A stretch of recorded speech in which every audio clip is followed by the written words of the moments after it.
శ్రీ సిద్ధిదేవి అష్టోత్తరశతనామస్తోత్రం. సూర్య ఉవాచ స్వానందభవనాంతస్థ హర్మ్యస్థా గణపప్రియా సంయోగస్వానంద బ్రహ్మశక్తి సంయోగరూపిణీ అతి సౌందర్యలావణ్యా మహాసిద్ధిర్గణేశ్వరీ వజ్రమాణిక్యమకుటకటకాదివిభూషితా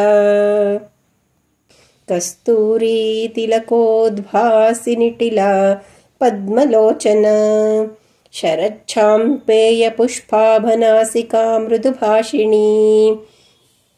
లసత్కాంచనతాటంకయుగళా యోగివందితా మణిదర్పణ సంకాశకపోలా కాంక్షితార్థదా తాంబూలపూరితస్మైరవదనా విఘ్ననాశినీ సుపక్వదాడిమీ బీజరదనా రత్నదాయినీ కంబువృత్తసమచ్ఛాయ కంధరా కరుణాయుతా ముక్తాభాదివ్యవసనా రత్నకల్హారమాలికా గణేశబద్ధమాంగళ్యా మంగళా మంగళప్రదా వరదా భయహస్తాబ్జా భవబంధ విమోచినీ సువర్ణకుంభయుగ్మా బసుకుచా సిద్ధిసేవితా బృహన్నితంబా విలసజ్జగనా జగదీశ్వరీ సౌభాగ్యజాత శృంగారమధ్యమా మధురస్వనా దివ్యభూషణ సందోహరంజితారుణమోచినీ పారిజాతగుణాధిక్యపదాబ్జా పరమాత్మికా సుపద్మరాగసంకాశచరణా చింతితార్థదా బ్రహ్మభావమహాసిద్ధిపీఠస్థా పంకజాసనా హేరంబనేత్రకుముదచంద్రికా చంద్రభూషణా సచామర శివావాణీ సవ్యదక్షిణవీజితా భక్తరక్షణదాక్షిణ్యకటాక్షా కమలాసనా గణేశాలింగనోద్భూతపులకాంగీ పరాత్పరా లీలాకల్పితబ్రహ్మాండకోటికోటి సమన్వితా వాణీకోటిసమాయుక్తకోటిబ్రహ్మనిషేవితా లక్ష్మీకోటిసమాయుక్తా విష్ణుకోటిప్రపూజితా గౌరీకోటిసమాయుక్తా శంభుకోటిసుసేవితా ప్రభాకోటిసమాయుక్తా కోటిభాస్కరవందితా భానుకోటిప్రతీకాశా చంద్రకోటిసుశీతలా చతుషష్టికోటిసిద్ధినిషేవితపదాంబుజా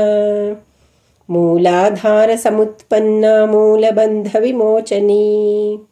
మూలాధారైకనిలయా యోగకుండలిభేదినీ మూలాధారా మూలభూతా మూలప్రకృతిరూపిణీ మూలాధారా గణేశానా వామభాగనివాసినీ మూలవిద్యా మూలరూపా మూలగ్రంథివిభేదినీ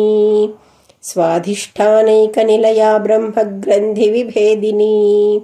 మణిపూరాంతరుదితా విష్ణుగ్రంథివిభేదినీ అనాహతైకనిలయా రుద్రగ్రంథివిభేదినీ విశుద్ధిస్థాననిలయా జీవభావప్రణాశినీ ఆజ్ఞాచక్రాంతరాళస్థా జ్ఞానసిద్ధిప్రదాయినీ బ్రహ్మరంధ్రైకనిలయా బ్రహ్మభావప్రదాయినీ షట్కోణాష్టదళయుతశ్రీసిద్ధియంత్రమధ్యగా అంతర్ముఖజనానంతఫలదా శోకనాశినీ అవ్యాజకరుణాపూరపూరితా వసుధారిణీ దారిద్ర్యనాశినీ లక్ష్మీ సర్వపాపప్రణాశినీ భుక్తిసిద్ధిర్ముక్తిసిద్ధిः సుధామండలమధ్యగా చింతామణి సర్వసిద్ధి కమల వల్లభా శివ సిద్ధలక్ష్మీర్మోక్షలక్ష్మీ జయలక్ష్మీ వరప్రదా రమానందా మహాలక్ష్మీర్విభూతిర్భక్తివర్ధినీ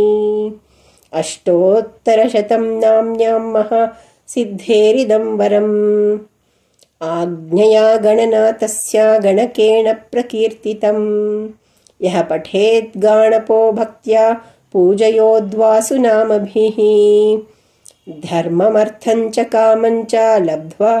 मोक्षमवाप्नुयात् इति श्री सिद्धिदेवी अष्टोत्तरशतनामस्तोत्रं सम्पूर्णम्।